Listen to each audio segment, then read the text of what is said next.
Ce n'est donc que pour demain, à peu près à cette même heure, que nous connaîtrons les nouveaux ministres de Raymond Barre. Les secrétaires d'État seront nommés ultérieurement et le Conseil des ministres s'en trouve donc reporté à jeudi matin.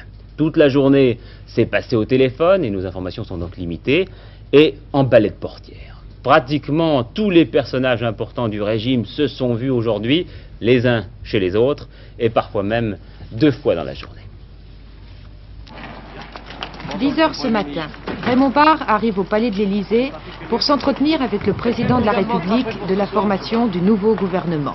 L'entretien dure 40 minutes et Valéry Giscard d'Estaing charge son Premier ministre de former sa nouvelle équipe. Il n'y aura que 15 ministres. A pour première tâche de poursuivre l'effort de redressement économique et financier, et ma nomination comme Premier ministre montre bien que la politique entreprise sera poursuivie. Ce gouvernement a également pour tâche de mettre au point un programme d'action, non pas d'action démagogique, comme je l'ai dit ce matin, mais d'une action efficace pour traiter de certains problèmes qui se posent aux Français.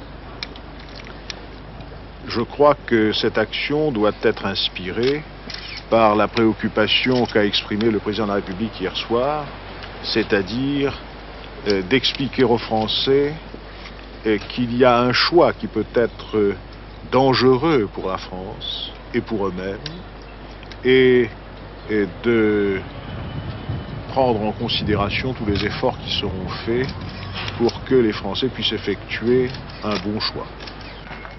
Puis le chef de l'État reçoit Alain Poher, le président du Sénat, Edgar Faure, le président de l'Assemblée nationale, et enfin Jacques Chirac.